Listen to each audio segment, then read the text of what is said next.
오늘 우리에게 주시는 하나님의 말씀은 시편 119편 145절부터 152절까지의 말씀입니다.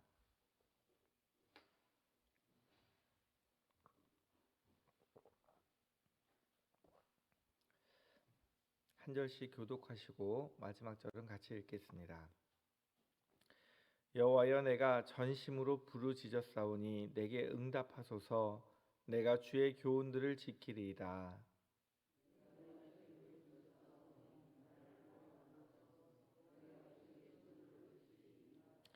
내가 날이 밝기 전에 부르짖으며 주의 말씀을 바라싸우며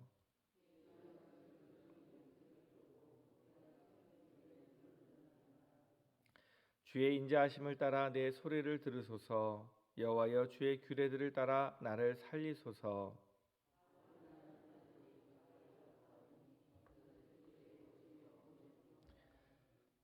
여호와여, 주께서 가까이 계시오니 주의 모든 계명들은 진리니이다. 내가 전부터 주의 증거들을 알고 있었으므로 주께서 영원히 세우신 것인 줄을 알았나이다. 아멘. 오늘 말씀은요, 시편 119편 제일 19번째 연으로 코프라는 단어로 시작을 합니다. 145절, 146절 말씀에 보면 시인이 내가 여호와여, 내가 전심으로 부르짖었사오니라고 이야기를 하고 있는데요. 시인이 언제 그 하나님께 부르짖었을까요? 147절에 보면 내가 날이 밝기 전에라고 이야기하고 있고요. 148절에 보면 내가 새벽녘에라고 고백을 하고 있습니다. 시인은 날이 밝기 전에 일어나서 하나님께 기도했고요. 새벽녘에 눈을 떠서 주의 말씀을 조용히 읊조리며 묵상했습니다. 지금 여기 나오신 여러분들하고 똑같은 상황이죠? 언제가 하루 중에 가장 어두울까요? 날이 밝기 직전이 가장 어둡다 그래요? 그럼 겨울에는 언제가 제일 추울까요? 똑같이 날이 밝기 직전이 가장 춥다라고 이야기를 하고 있습니다. 시인의 상황이 바로 이 날이 밝기 전에 있는 이 새벽녘의 상황입니다. 어려운 일들이 계속되고 환란이 계속되어서 새벽에 일어나서 하나님한테 부르짖을 만큼 간절한 그런 상황 속에 있는 거예요. 145절 말씀을 보니까 내가 전심으로 부르짖었사오니라고 고백하는데, 전심으로는 나의 모든 것을 다 해서 부르짖었다는 얘기예요. 근데 여기서 부르짖었다는 이야기는 단순히 큰 소리로 외쳤다라는 것이 아니고, 그 말 뜻에 어떤 뜻이 있냐면 다급하게 다른 사람에게 도와달라고 소리치는 것을 의미해요. 그러니까 우리가 그냥 기분 좋아서 소리치는 것 정도가 아니고, 우리가 급할 때 어떻게 해요? 누가 도와달라고 아주 큰 소리로 외치잖아요. 그러니까 정말 다급해서 소리칠 때의 그 큰 소리를 의미하고 있습니다. 그래서 하나님 앞에 큰 소리를 외치면서 하나님 제발 나 좀 도와주세요. 하나님 아니면 내가 살 수가 없어요. 하나님 앞에 부르짖고 있는 상황이에요. 그래서 하나님께서 구원해 주시기를 간절히 기대하고 있는데요. 147 그 8절 말씀 보니까 새벽녘에 일어났다라고 얘기해요. 남들 다 편안히 잠자고 있는 그 새벽에 일어나서 이제 하나님께 그 말씀을 묵상하는데, 잠을 이루지 못해서 뒤척일 수도 있고요. 또는 새벽녘에 일어나서 가장 먼저 하나님 말씀을 읽고 싶어서 일찍 일어났을 수도 있어요. 그런데 중요한 것은 이 시인이요, 남들보다 가장 먼저 일어나서 가장 조용한 시간에 무엇을 하기 원했냐면 하나님의 말씀을 듣기 원했어요. 왜일까요? 하나님의 말씀만이 나에게 새로운 소망을 주고, 하나님의 말씀만이 내 삶의 길을 인도해 주고, 하나님의 말씀만이 나에게 새 힘을 주기 때문에 하나님의 말씀을 붙들기 원하는 간절한 마음이 있었습니다. 어찌 보면 이것은 지금으로 말하면 큐티예요. 큐티라는 말이 영어로 quiet time에서 조용한 시간을 이야기하거든요. 그냥 조용한 시간이 아니라 내가 다른 것들 다 내려놓고 조용히 하나님 무슨 말씀을 나에게 하시는지 들어보는 시간이 큐티예요. 벌써 이 시절에 예수님도 오시기 훨씬 이전에 이 시인은 큐티를 하고 있어요. 새벽 가장 조용한 시간에 일어나서 가장 어두운 시간에 일어나서 가장 먼저 하는 것이 하나님의 말씀을 조용히 읊조리는 것은 자꾸 되새겨서 이야기하는 것을 얘기해요. 하나님이 나에게 하시는 말씀을 이야기하고 있습니다. 가장 조용한 시간을 찾아서 하나님 말씀 위에 듣기 위해 노력하는 이 시인의 모습이 바로 우리가 가져야 되는 믿음의 사람들의 모습이 아닌가라는 생각이 듭니다. 우리가 정말 어렵고 힘들 때 기도가 나오지 않아요. 그런데 가장 어렵고 힘들 때 또한 해야 되는 것이 무엇이냐면 하나님의 말씀을 붙들고 기도하는 거예요. 이 시인은요, 이것이 습관이 되어 있었기 때문에 가장 먼저 일어나서 하나님께 기도하고 하나님의 말씀을 읊조리는 것이 습관이 되어 있었기 때문에 정말로 어렵고 힘든 상황 속에서 하나님의 말씀을 바랄 수가 있었습니다. 우리가 우리의 삶 속에서 이런 것들을 훈련되기 원합니다. 정말 어렵고 힘들 때마다 하나님 말씀 바라보니, 하나님 말씀 붙드니 하나님께서 나에게 힘 주시는 것을 경험하게 되기 원합니다. 하나님께 기도하고 하나님 말씀을 묵상할 때 주의해야 될 점이 있어요. 무엇일까요? 하나님, 내가 이렇게 열심히 기도했으니 하나님 날 복 주실 거죠? 나를 도와주실 거죠? 하나님, 내가 하나님 말씀대로 살기 위해서 이렇게 열심히 노력했으니 하나님, 내가 복 받을 만하죠? 이 태도가 우리가 굉장히 조심해야 될 태도예요. 시인은 무엇이라고 이야기하냐면 149절의 말씀 보면 주의 인자하심을 따라 내 소리를 들으소서. 주의 인자하심을 따라서 내 소리를 들어달라고 이야기하는 거예요.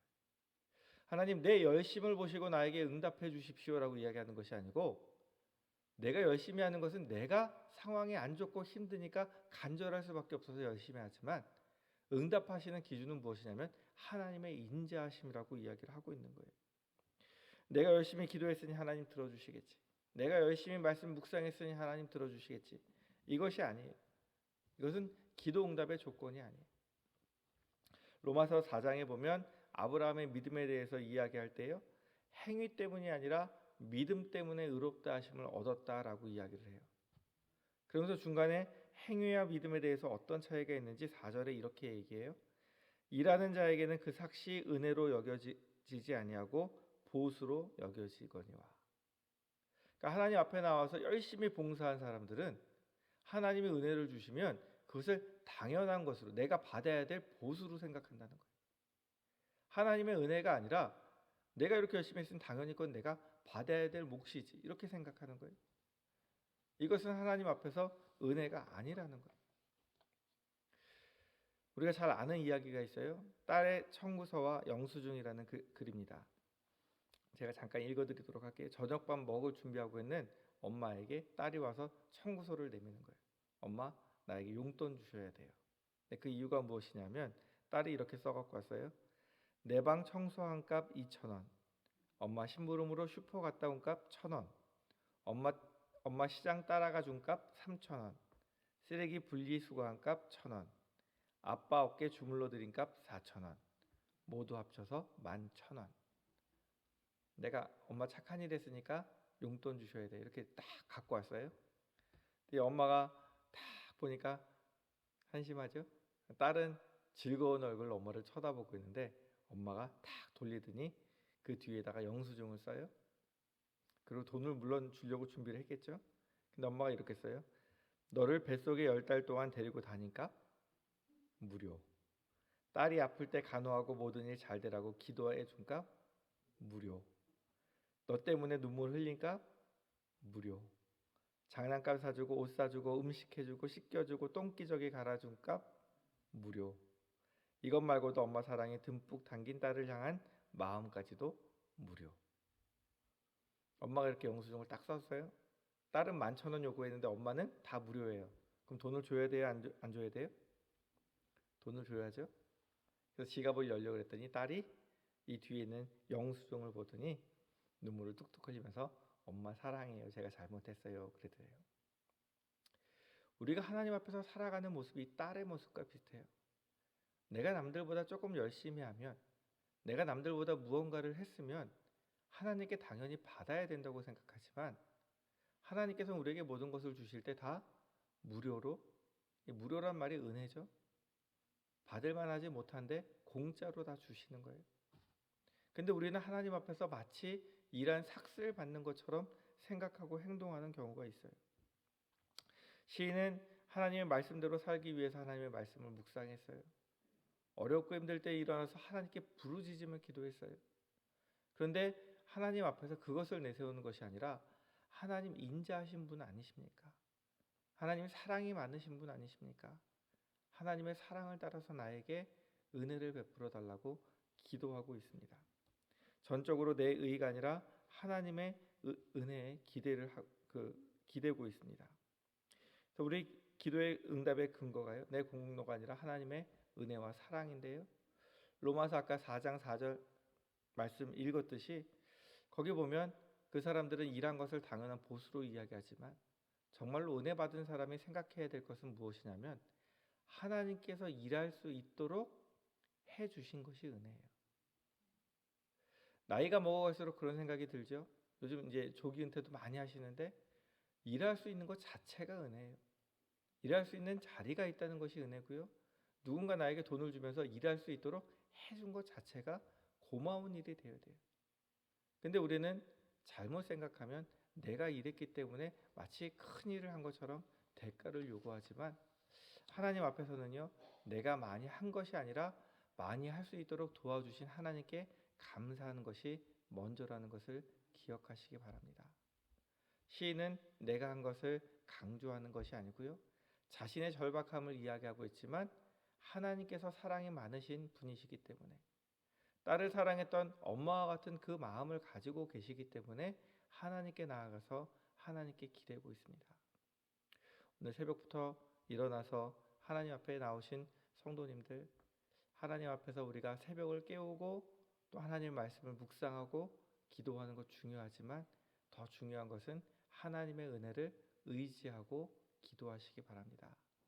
하나님, 내가 이렇게 새벽부터 열심을 냈어요가 아니라 하나님, 내가 새벽부터 나올 수밖에 없는 상황이었지만 하나님께서 분명히 이 새벽이 지나고 나면 밝은 아침이 되듯이, 이 추운 시간이 지나고 나면 따뜻한 아침이 되듯이 하나님, 내 삶에 모든 것이 합력하여 선을 이룰 수 있도록 하나님의 은혜를 내 삶에, 우리 가정에 베풀어 달라고 기도하시는 저와 성도님들이 되기 원합니다.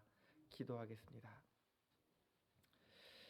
하나님 아버지, 언제나 우리를 사랑하여 주심에 감사를 드립니다.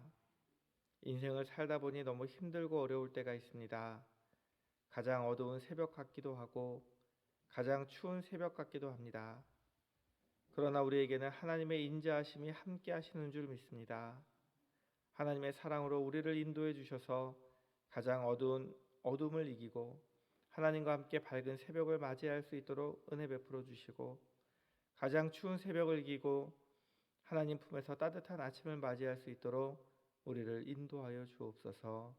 우리를 사랑하시는 예수 그리스도의 이름으로 기도드립니다.